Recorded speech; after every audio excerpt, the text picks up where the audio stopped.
I want to just start by acknowledging you all for having got in here first thing this morning after the party last night. So please give yourself a big round of applause for being here, first of all. The second thing is you might have noticed that many of the speakers on stage are not speakers. They're CEOs, they're VCs, they're people who have something to share, and I want to share with you, I also am not a speaker, I am an entrepreneur. First time I was ever on stage was 2002, so we're going back like 17 years. And I do the same thing every good entrepreneur does. If you don't know how to do something, go find an expert and ask them for a tip. So 2002, I just created the wealth dynamic system, which we're using in Singapore for entrepreneurs. And I had one of my friends who said, Roger, this is great. This shows entrepreneurs exactly what they need to do, how they go about building a team. I want you to share this with my team. And I thought maybe he's got 3 or 4 people. I go, sure, yeah, I'm happy to do that. He goes, great. We've got this conference center. It's going to be in 2 weeks' time. I said, what do you mean a conference center? He goes, I've got 3,000 people. I've got an insurance company. I've got 3,000 agents. I go, I had no idea. And he goes, yeah. So anyway, we've got the stage. You can come on board and then talk for 15 minutes. And I was so nervous. I was like, what? I've got to get on stage? 3,000 people? So I did what you would expect was go find an expert. I knew someone at the time. His name was Scott Friedman, who was the president of the National Speakers Association of America. He was based in Colorado. So I phoned him up. I go, Scott, hello, can you help me? And he goes, hey, who is this? I said, it's Roger from Singapore. He goes, oh, Roger, hey, how's it going? And I go, not so good. He goes, why? I said, because I'm going to do this talk on stage. He goes, really? Well, that's really good. I'm going to say congratulations. I go, no, I'm really nervous. Okay, can you please give me some tips? And he says this, he says, Roger, a tip I sometimes give speakers is if a speaker has a strange accent, the first thing they should do before they do anything else is to explain their accent, because if they don't, no one's listening to anything they're saying because they're still thinking about their accent. So I will start by telling you why I have a strange accent. Okay, the reason is because my mother is from China. My mother's from China, and my father is from Scotland. And of course, if you had a Chinese mother and you had a Scottish father, that would make you confused. So I have gone through my whole life by accident having the one thing we all need as entrepreneurs, which is perspective. Like when I go to Europe, people think I'm from somewhere in Asia, and when I come here to Asia, people think maybe I'm from like America or from Europe somewhere, and when I go down to New Zealand or Australia, they think I'm actually from somewhere in Europe, and when I go to America, they think that I'm probably from South Africa. Wherever I go, they actually think I'm from somewhere else. And what happens when you look at things from a place where you're not, like that's perspective. Every one of you being in this room is perspective. It's like, you're on the football pitch and you're not winning the game, or you're not winning as well as you want to, and you get off the pitch, and it's actually at the half time when you're not even on the pitch, you actually get to see what you're doing and realize, you know what, where I was and where I want to go is quite different. And that's what I'm going to be talking about this morning, which is what's going to be different in the next 10 years. But actually just even being at a point where you're taking that time out, maybe it's like last night, you had some big brainwave. Maybe it's going to be sometime today when you're thinking differently about what's happening within your business, you realize there's a whole different way. Maybe you're challenged with a problem right now. You have one conversation with one person who's been through that challenge, and they just say, hey, why don't you just go do this? And that one comment becomes more valuable than the last 3 months of management meetings trying to figure this thing out. So perspective is the number one thing, which is looking at things from a place where you're not. And so I just want to acknowledge all of you for just being in this room, not just yesterday, but today, listening to all these amazing speakers and really be thinking for not just yourself, but all of your team, all of your investee companies, if you happen to be an investor, all of your customers, because the ripple effect of these 2 days and what Catcher has done here and Wild Digital is going to impact not just the hundreds in this room, but actually the millions all over Southeast Asia as well. So I just want to, again, acknowledge you, and please give yourself a big round of applause just for being here. Thank you very much. And I'd like to get us some perspective. If we're going to talk about the next 10 years, I want us to get a bit of perspective about the past. Like, just think back even a year. What were you doing a year ago? This is where I was a year ago. This is where I was, and this is who I was with. This is my Chinese mother and my Scottish father. Here we are. Yeah. This is how we like to dress at home. I'm only kidding. Has anyone seen the movie Kill Bill? Seen the Kill Bill movie? Yeah. So Tarantino movie. This was in the Kill Bill restaurant in Tokyo. My story today is going to be about Tokyo. It's going to be about Japan. The G20 summit that just happened, the Tokyo 2020 Olympics, which is going to happen next year, and something called Society 5.0, which is the Japanese government's concept of what's going to happen over the next 10 years for all of us as a humanity. And so here we were, and we were celebrating my 50th birthday, because I just turned 50 years old, and we had a whole group of entrepreneurs from all over. This wasn't just a fancy dress. This was actually a samurai outfit, which was from a 7th-generation samurai. You can actually see him down here. He is, where is he? Over here. He's not actually even dressed in his normal samurai outfit because I'm wearing it. And we all brought in entrepreneurs from around the world to get connected up. We were there for about a week. We had this big birthday party for me, and then we went and had some amazing experiences. And I want to start with this one experience because we're so busy rushing from thing to thing. This one experience we had, which was an entire morning just to have a cup of tea. We went for a tea ceremony, and it was in the middle of a bonsai garden. And I didn't realize this, but obviously samurai code, the Bushido code, is not just applied to swordsmanship.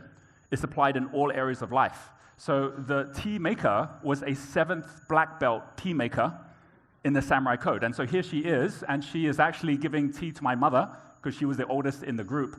And she took so long to just go through all the detail, to just turn all the rituals. We're entrepreneurs. We want to do things fast. We want to make things happen yesterday. And we're like, and she can feel the energy in the room where everyone's like, come on, come on, come on. When do we get to drink the tea? And so she pauses and she says, do you know why we take so long to make the tea?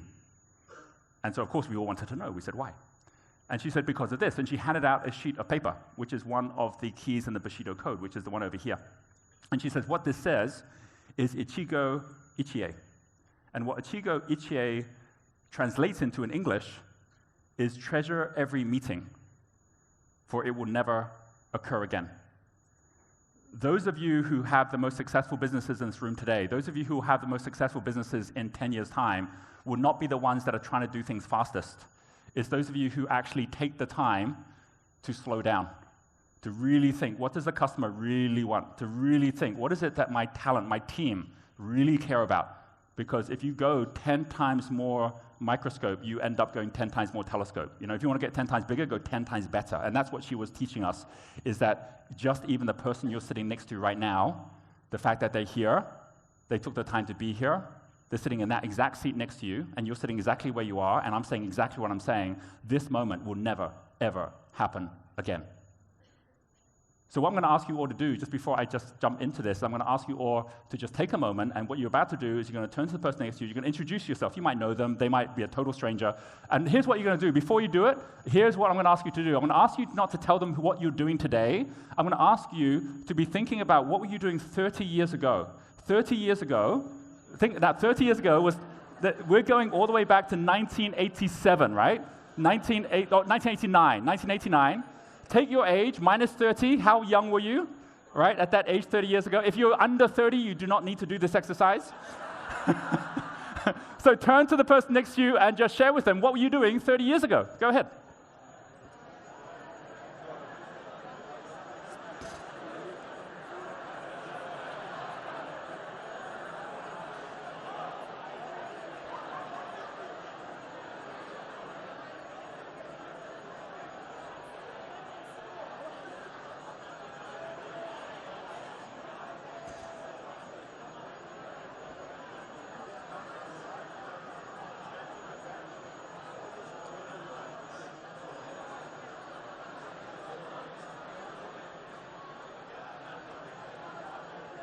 Okay, thank you. Thanks for sharing. Thanks for sharing.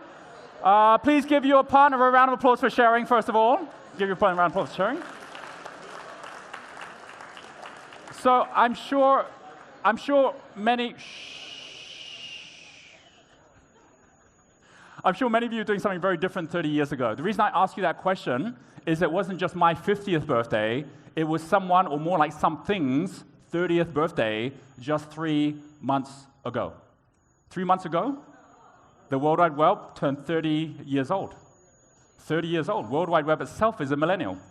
And if you actually look at this in terms of the numbers, they're astounding. If you were to go 30 years ago and be imagining what the world would look like 30 years later, you could not have predicted what is happening today. But what's most interesting isn't just how big the internet has got, it's how different it is from what most people think. Because when you look at the internet today, it's quite easy to think that it's full of American companies, whether it's Amazon or Yahoo or Google, or whether it's like companies like Facebook, when the reality is that right now, there are only 8% of people using the internet that are even from America. That's a tiny number. In fact, humans make up less than 50% of the internet today in terms of all the traffic. And that's going to be down to 8% within the next 10 years. So we are seeing this massive growth in something which at the moment we cannot predict what's going to happen over the next 10 years. However, even though we can't predict it, what the Japanese have come up with is a concept called Society 5.0, where they believe that we have a job to do to grow our own consciousness, because what happens is every time there is a massive jump forward in technology, it takes a while for humans to jump up and connect with it, and for our own sociology to then catch up with it as well. So the reason they call it Society 5.0 is that they look and see that each of these different phases of technological growth that have happened. 1.0 was all about hunter-gatherer, which is at the end of it, meaning that we had to then show up as tribes and work together instead of just fighting each other. When we got to 2.0, which is about farming, that then actually led us to actually creating towns where the tribes weren't even moving anymore. And when we got to 3.0 was the Industrial Revolution. That was when we actually then shifted into cities, and then as a result of that, we were now also in transient, and then that then led us to 4.0, which is the information age, and we're already realizing that cities itself does not do the job. That the fact that we are all connected to different countries, when the reality is all the biggest companies aren't focused at a country, they're focused globally, is allowing us to think very, very differently about the world that we need to move into. So really what they're saying is the time now is not for us to be just spending our time trying to grow technology, it's for us to think differently. And it's the entrepreneurs in the world that are the ones that are thinking most clearly. This here is something that they've done where they've actually linked and overlaid the United Nations global goals. There's 17 global goals that were set in 2015 for us to achieve by the year 2030. That includes things like the end to poverty, includes things like how do we actually ensure there's education for everyone, includes equality. And each of these were crowdsourced, whereas the Millennium Goals in the year 2000 were the governments themselves deciding what were the 8 biggest goals. This was crowdsourced, where there was millions around the world who said, this is what we think are the biggest challenges. And so we are on this journey right now that within 10 years, because from 2020 to 2030, we have the opportunity to achieve these, and the ones making the biggest difference are actually not the governments, they're not the large companies, they're actually the entrepreneurs that are coming together to make this happen. So this has already been picked up, this idea that we are going into an age where we're going to coexist with artificial intelligence, where sensors are going to give us real-time information physically, where the internet will become ethereal and a digital layer, which gives us new superpowers that we never had before. That from 4.0, the challenges we have from 4.0, which is the massive scaling that's happened, has resulted in cultures that we don't actually enjoy. There are companies like Facebook and Uber that have got a lot of success when it comes to their size, but has a lot of criticism when it comes to their culture. There are countries themselves which are at the moment building wars to try and hold in the things they don't understand or can't control. So we are living in a world of more discontent and disconnect today than ever before, and we either complain about it or we realize we're at the winter before a new spring. And that new spring is about how we think differently about Society 4.0 to 5.0 and how we can actually look at all those challenges we have and realize we already have the tools to solve it. It's just a matter of whether we do. So this is an article that came up in TechCrunch in February this year, which said Japan's Society 5.0 initiative is a roadmap for today's entrepreneurs. And this is this concept that if we decide to take these same ideas that we already have got the tools to be able to collaborate, to connect in very different ways, we realize that a lot of the things that we think are the ways to create success, the opposite is about to happen. And so, as well as being an entrepreneur, I'm a futurist. I spend time looking at the future and then advising large companies, there's companies like Microsoft or companies like IBM in Europe who are looking to say what's going to happen over the next 10 years. And we talk about the difference of 4.0 to 5.0. If you were to think about 4.0 being the information age, so we've gone from the industrial age to the information age, 5.0 is about the impact age. And the difference is dramatic. Like if you actually take the first one, mobile screen, everyone's complaining about screen time. No one's going to be complaining about screen time in 5 years' time because it's not about the screen time. It's about how the digital layer is enhancing our real-world experience. No one complains about screen time on Grab because it's not about you spending hours and hours on Grab. You're just using it enough to be able to then enhance your offline experience. So the biggest businesses, for sure, the reason Amazon buys over Whole Foods is they know the future is not going to be an online business. It's going to be how do you actually create a digital layer on an offline business. and that's the digital layer. Consultant to practitioner. You've seen all the way through the last 2 days, you don't want to go and hire someone who has a theory. You want to hire someone or have a mentor who's actually practicing what they're preaching. They've gone through the things that you need. Here in Southeast Asia, we have a challenge. The challenge is that we have normally 2 out of the 3 things you need to have a successful business. You have the founder, you have the funder, but what about the farmer? So whereas the founder's the one that starts the business, the funder's the one that resources it, the farmer's the one that grows it. And there aren't that many farmers who know how to build billion-dollar businesses here in Southeast Asia yet. In Silicon Valley, a lot of the funders happen to also know how to build the billion-dollar businesses because they've done it. So they can mentor the others. We're just starting that whole unique ecosystem here, but you have to come to an event like this to actually achieve it. And so how do we turn that into a day-to-day practice? That's a large part of how we need to look at the next 10 years. From high tech to high touch, where the fastest, most impactful businesses are not even the ones that are using technology, because we're all using technology, but it's actually how do we really make sure we're giving a transformational experience, which is why you would come to an event like this rather than just watch it on YouTube. And then you've also got the difference of a unicorn and a zebra. So what's the difference of a unicorn and a zebra? A unicorn is going to grow at any cost.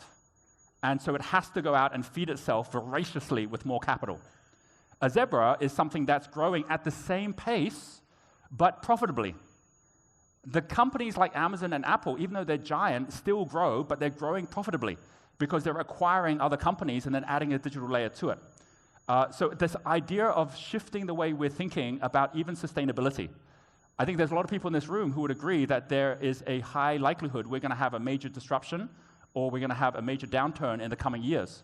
What happens then when that takes place if all of the largest companies and our role models are so dependent on capital that they suddenly run out of the cash, not because they don't have a good business model, but just because the capital dries up? If you have got that ongoing flow that's taking place with a new model, like a zebra, which is much more sustainable, and by the way, a zebra is real, whereas a unicorn is mythical. A zebra does hang out with other zebras, whereas a unicorn tends to find itself where it is. And this doesn't mean for a moment that unicorns aren't a good thing and haven't helped give us a way forward. The main thing is just to realize that a lot of the most successful businesses we'll see in the future will not be ones that simply follow the unicorn model. And if you're beating yourself up because you don't have a unicorn right now, well, there could be a very, very different way that you could go about building sustainability, where it's not about how big you get, it's about how long you last. And so from these thoughts of how we can go about shifting and changing our thinking, let me just share with you that I myself am a practitioner. I'm going through the same growing pains that you're going through. One of my companies is called Entrepreneur Resorts. We decided to grow through the venture builder model, where we would actually be acquiring and building resorts around the world which are for entrepreneurs. We started in Bali. We have a beach club if you'd ever like to come visit us in Sanur Beach, which is all for co-working. We have accelerated programs at our resorts. We now have a safari resort.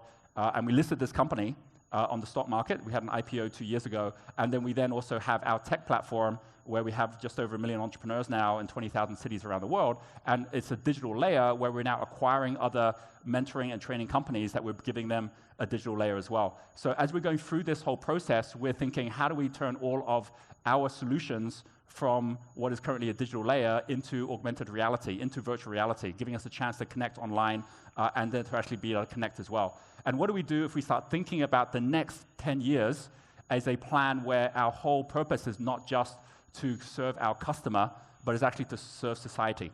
It's possible to do good and do well at the same time. So how do we actually make that happen? That's the journey that we're on and that we're taking ourselves as well.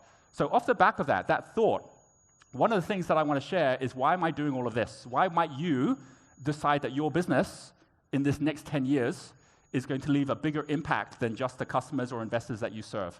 And that really comes back to my time when I was at university in Cambridge and where I met someone who changed the course of my life. This man here, his name is Buckminster Fuller. And Buckminster Fuller was an architect. That's why we learned about him. He created the geodesic dome. But he also was a futurist. So he would think about things like, for example, the concept of us all being on a spaceship, that we are on spaceship Earth. He would think that our role here isn't just to be a human being, it's to be a crew of the spaceship, where we're actually making sure that the spaceship is looked after. And he said that we're in this final exam. He said this back in the 1980s. He said we're in a final exam because there is this massive growth happening in technology. There are global challenges, and there's already enough technology to solve the global challenges. He said all the biggest challenges are all distribution challenges. When we say that there's poverty, it isn't because there isn't enough money. There's plenty of money in the world. It's just not distributed effectively. When we say there's hunger, it isn't because there isn't enough food on the planet. There's plenty of food. It's just not distributed effectively. And already, way before the internet and mobile phones, we already had enough technology to solve all the world's problems. So he said, so why are they not solved? He said the reason they're not solved is not because of the technology, it's because of our human consciousness. He says our consciousness is just so busy looking after ourselves, we haven't even realized that we can solve all these problems. And he said, and this is an exam, because we have to catch up with that technology to harness it. And the good news is, we can. And if we do, we pass the exam. And we'll know we passed because we solved all the world's problems. We also know if we fail, because failing would be when technology continues to accelerate beyond our ability to catch up, and eventually it destroys us. This is the decade of AI. This is the decade of super high performance, not just computers, but robots. This is the time when we're moving towards a singularity. And during this time, we have to be more vigilant and aware than ever. But if we decide that every day when we show up, we're doing it for a bigger reason, well, then it's pretty interesting what can actually happen. I'm going to show you a quick video and then a final story, and then I'm going to be off the stage, and you're in for an amazing day today. This video is a video I didn't make. It's a video that was made by our partners, the United Nations. So we're partnering with them to bring entrepreneurship and social entrepreneurship to all around the globe. This was a video with many familiar faces you will see, and it's what our goal is for the next 10 years. And I really do hope as many of you as possible come and join us and United Nations with your company to be able to make that difference as well. So this is a video all about us, the people. We can be. We must be the first generation to end extreme poverty. The generation Most determined to fight injustice and inequalities. The generation that saves the planet from climate change. And this is how it will get done. The global goals. a 15-year plan For everyone, everywhere. with no one left behind. We will live in a world where nobody anywhere Lives in extreme poverty. Where no one Goes hungry. where no one wakes in the morning Asking if there will be food today. We will live in a world Where no child has to die. Diseases we know how to cure. and where proper health care is a lifelong right for us all. we will live in a world everyone goes to school. and education gives us the knowledge And skills. For a fulfilling life. We will live in a world where all girls and all women have equal opportunities to thrive And be powerful. and safe. We cannot succeed if half the world is content. We will live in a world Where all people can get clean water. and proper toilets at home. at school And at work. We will live in a world where there's sustainable energy for everyone. Heat, light, and power for the whole planet. Without destroying the planet. We will live in a world where economies prosper. And new wealth Lead to decent jobs. for everyone. And we will live in a world where our industry, our infrastructure and our Best innovations. Are not just used to make money, but to make all our lives better. we will live in a world Where prejudices and extremes of inequality Are defeated. Inside our countries. And between different countries. Where people live in cities and communities that are safe, progressive, and support everyone who lives there. where we replace what we consume. Planet where we put back What we take out of the earth. We live in a world that is decisively rolling back from climate change. where we restore and protect the life in our oceans and seas. We'll restore and protect Life on land. The forests, Animals. the earth itself. With peace between and inside countries. Where all governments are open. And answer to us for what they do at home and abroad. And the justice rules. With everyone equal before the law. where all countries and we their people. Work together. Partnerships of all kinds. To make these goals a reality. These are the United Nations global goals For sustainable development. Let's get to work.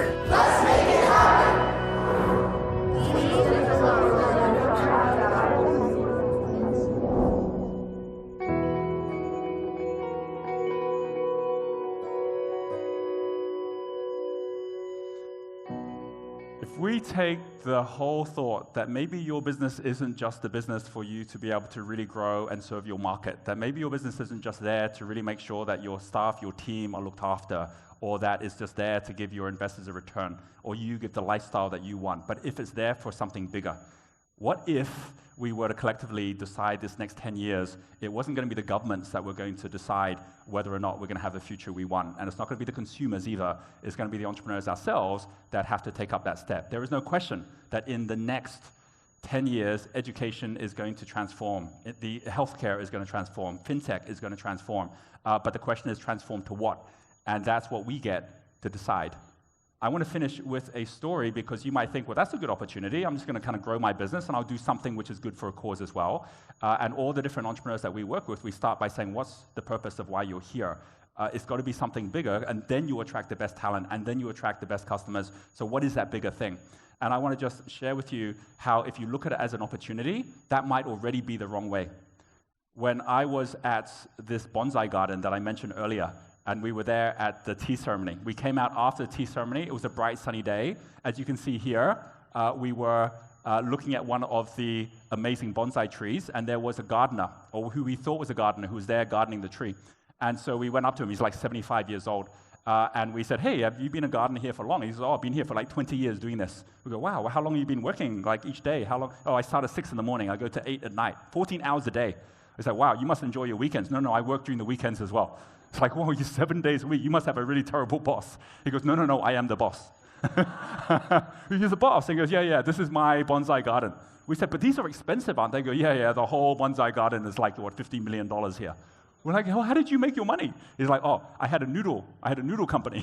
He made ramen noodles. He was a ramen noodle multimillionaire. And he decided to put all his money into these bonsai trees. So he's there every day doing this. We said, well, why would you spend all this time yourself doing this? And he pointed out this tree, this one right here. He said, do you realize this tree is over 1,000 years old? That means the person who planted it 1,000 years ago, that person knew he would never see the tree today. The tree would outlive him. And so then he had his children, and his children had children. And this went on generation after generation for 1,000 years. That's 15 generations. And every generation looked after this tree. And then they passed it to me. And this tree is not going to die while we're here. This tree will keep living for another 1,000 years, which means there's going to be another generation and then another generation. Not just my children, not just my grandchildren, my great-great-great-great-grandchildren will look after this tree for another 15 generations. He says, so when I'm looking after this tree, I'm not looking after this tree for me or for today. I'm looking after this tree for all those generations. And if I don't look after this tree, I don't just let down myself, I let down all of those generations. So this is not an opportunity, a maybe I look after the tree. This is an obligation. I must look after this tree. That inspired us so much. Every one of us that night were thinking about what is our must. Like, what is it that we must do, because the actual ramifications or cost of not doing it is far too great. And if that then drives you to then show up every day, your success only becomes your success, not when it's an opportunity, but when it's an obligation, when it turns from a maybe to a must. And so I'm going to leave you with that thought as we get to the end of today, with a final thought as well, which maybe everything we're talking about here is not about Society 5.0, it's not shaping even Entrepreneur 5.0, it's actually creating humanity 5.0. Thank you very much.